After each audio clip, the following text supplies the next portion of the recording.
नमस्कार साथियों, आपका अपने YouTube चैनल पर स्वागत है। आज मैं आपको ज्येष्ठ शुक्ला निर्जला एकादशी व्रत की कथा सुनाने वाली हूँ। निर्जला एकादशी व्रत कथा। ज्येष्ठ शुक्ल एकादशी।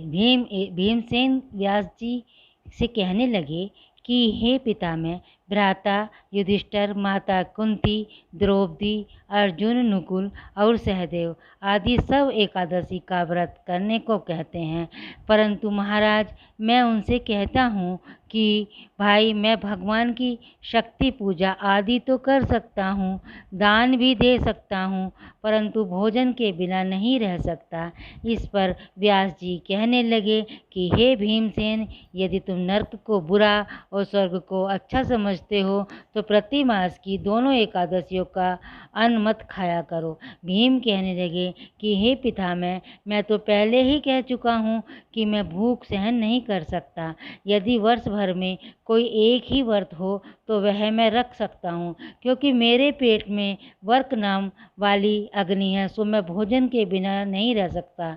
भोजन करने से ही वह शांत रहती है, इसलिए पूरा उपवास तो क्या, एक समय बिना भोजन के भी में रहना कठिन है।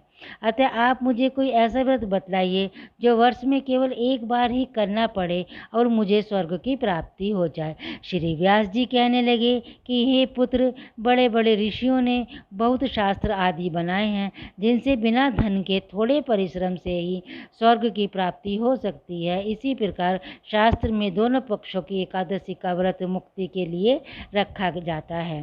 व्यास जी के वचन सुनकर भीमसेन नरक में जाने के नाम से भयभीत हो गए और काँप कर कहने लगे कि अब क्या करूं?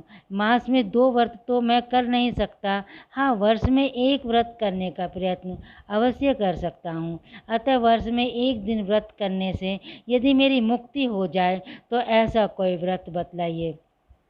यह सुनकर व्यास जी कहने लगे कि वृषभ और मिथुन की संक्रांति के बीच ज्येष्ठ मास के शुक्ल पक्ष की जो एकादशी आती है उसका नाम निर्जला है। तुम उस एकादशी का व्रत करो। इस एकादशी के व्रत से स्नान और आचमन के सिवा जल वर्जित है। आचमन में 6 मासे से अधिक जल नहीं होना चाहिए, अन्यथा वह मद्यपान के सदृश हो जाता है। इस दिन भोजन नहीं करना चाहिए, क्योंकि भोजन करने से व्रत नष्ट हो जाता है। यदि एकादशी को सूर्योदय से लेकर द्वादशी के सूर्योदय तक जल ग्रहण न करें तो उसे सारी एकादशियों के व्रत का फल प्राप्त होता है। द्वादशी को सूर्योदय से पहले उठकर स्नान आदि करके ब्राह्मणों का दान आदि देना चाहिए। इसके पश्चात भूखे और सत्पात्र ब्राह्मण को भोजन कराकर फिर आप भोजन कर लेना चाहिए। इसका फल पूरे 1 वर्ष की संपूर्ण एकादशियों के बराबर होता है। व्यास जी कहने लगे कि हे भीमसेन, यह मुझको स्वयं भगवान ने बताया है। इस एकादशी का पुण्य समस्त तीर्थों और दानों से अधिक है। केवल एक दिन मनुष्य निर्जल रहने से पापों से मुक्त हो जाता है। जो मनुष्य निर्जला एकादशी का व्रत करते हैं उनकी मृत्यु के समय यमदूत आकर नहीं घेरते, वरना भगवान के पार्षद ही उन्हें पुष्पक विमान में बिठाकर स्वर्ग को ले जाते हैं। अतः संसार में सबसे श्रेष्ठ निर्जला एकादशी का व्रत है, इसलिए यत्न के साथ इस व्रत को करना चाहिए। उस दिन ओम नमो भगवते वासुदेवाय मंत्र का उच्चारण करना चाहिए, गोदान करना चाहिए। इस प्रकार व्यास जी की आज्ञा अनुसार भीमसेन ने इस व्रत को किया। इसलिए इस एकादशी को भीमसेनी या पांडव एकादशी भी कहते हैं।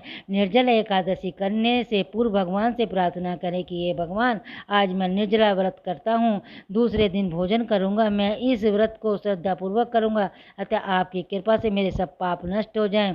इस दिन जल से भरा हुआ एक घड़ा वस्त्र से ढककर स्वर्ण सहित दान करना चाहिए।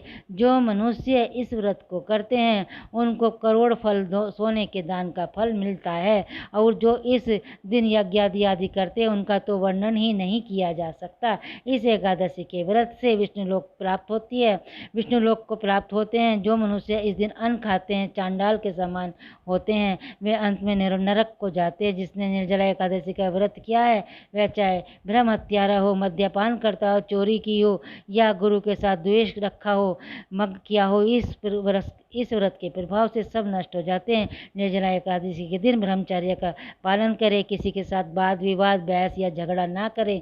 इस दिन तामसिक भोजन और मदिरापान से दूर रहें, यहाँ तक कि इस तरह का भोजन तक न पकाएं।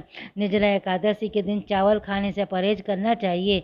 वहीं बैंगन, सलगम और गाजर से भी दूरी बनाकर रखें। निर्जला एकादशी के दिन झाड़ू नहीं लगाई जाती, ऐसा करना अशुभ माना जाता है। इसके पीछे वजह है, झाड़ू पोछे से फर्श पर रेंग रहे छोटे छोटे कीट मर सकते हैं। एकादशी के व्रत में तुलसी के पत्ते नहीं तोड़ने चाहिए। पूजा के लिए तुलसी के पत्ते चाहिए तो एक दिन पहले ही तोड़ सकते हैं। डिस्क्लेमर: यहाँ दी गई जानकारी मान्यता और जानकारियों पर आधारित है। यह चैनल इसकी पुष्टि नहीं करता। इस प्रकार की धार्मिक, पुराण, आध्यात्मिक, प्रेरणादायक, शिक्षाप्रद कहानियाँ और लोक कथाएँ सुनने के लिए हमारे चैनल को सब्सक्राइब करें, वीडियो को लाइक शेयर